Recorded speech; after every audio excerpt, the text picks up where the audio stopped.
धड़कते दिलों, देखती आँखों और सुनते कानों को इस खाकसार उदय चंद्र का प्यार भरा नमस्कार, राम राम, सत श्री अकाल और आदाब। आज बहुत दिनों बाद आपसे रूबरू हो रहा हूँ। आज मन में विचार आया तो मन ने यह भी विचार किया कि ये विचार क्यों ना आप सबसे साझा किया जाए। तो विचार क्या है कि जब भी कोई बच्चा इस दुनिया में जन्म लेता है तो वो अपनी मर्ज़ी से अपने माँ बाप को नहीं चुनता, ना ही अपनी मर्ज़ी से वो धर्म को चुनता है। जिस धर्म में माँ बाप हैं और जिन माँ बाप ने संयोग से उस बच्चे को इस दुनिया में लाने का निर्णय लिया है, तो वो बच्चा उसी धर्म में आएगा, उन्हीं माँ बाप का ही बच्चा बनेगा। तो वैसे तो जो धर्म है ये हमारे घर की चारदीवारी के अंदर तक चाहिए। हम जिस धर्म को मानते हैं पूरा माने, लेकिन घर की चारदीवारी के अंदर, और घर से बाहर निकलते ही पहला देश धर्म, दूसरा इंसानियत का धर्म। तो क्योंकि अगर हम उस बात को माने कि आदम और ईव से दुनिया शुरू हुई, तो उसके मुताबिक भी हम सब भाई बहन हैं। वो हमारे गुरु नानक देव जी ने कहा है कि मानस की जात सब एक क्या पहचान वो। तो इस बात पर एक कथा स्मरण हो आई कि 3 दोस्त अलग अलग प्रदेशों के होंगे।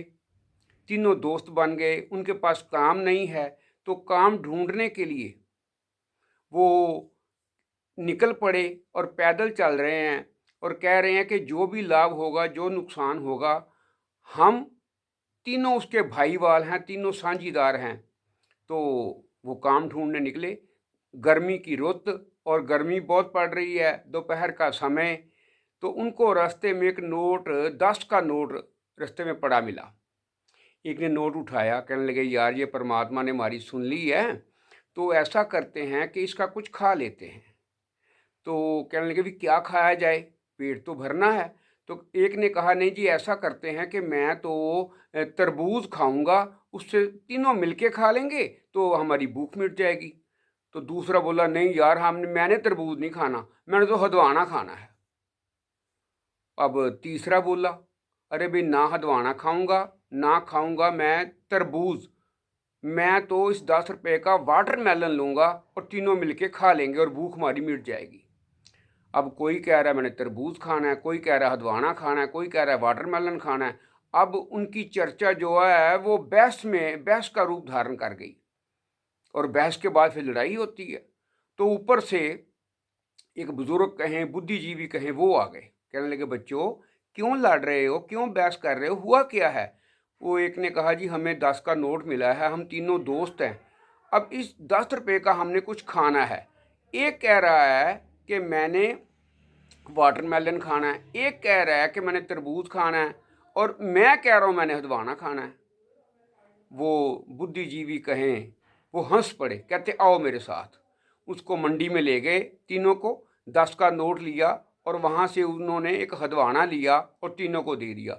अब एक कह रहा है हाँ यही तो मैं चाहता था, ये तो हदवाना है। दूसरा बोला नहीं ये तरबूज है। तीसरा बोला नहीं ये वाटरमेलन है। वो बुजुर्ग बोले अबे ये तीनों एक ही हैं, अब तीनों खाओ और अपना पेट भरो। तो वो मसला हल हो गया। बात वही है, हम कहते हैं कि जी हम लड़ते नहीं हैं, हमारा धर्म लड़ना नहीं सिखाता, मजहब लड़ना नहीं सिखाता। तो जितने भी आज देश में युद्ध हो रहे हैं, लड़ाइयाँ हो रही हैं, इनका कारण धर्म और मजहब ही है। और ऊपर से तुर्रा क्या है कि मजहब नहीं हमारा लड़ाई करना सिखाता, मजहब नहीं सिखाता, वो तो आपस में बैर करना सिखाता ही नहीं है। तो इससे हमें ये शिक्षा मिलती है कि हम सब एक हैं, उस परमात्मा के भेजे हुए हैं, और वो परमात्मा हम सब के अंदर रहता है। सबसे प्यार करें, सबसे स्नेह करें, कोई दूसरा नहीं है। तो इस बात को मद्देनज़र रखते हुए घर में जैसे हम प्रेम से रहते हैं तो घर अच्छा चलता है, समाज में अच्छे रहेंगे तो समाज अच्छा चलेगा। सभी इस बात का ध्यान रखें, सभी तंदुरुस्त रहें। रब रखा, रब रखा, रब रखा।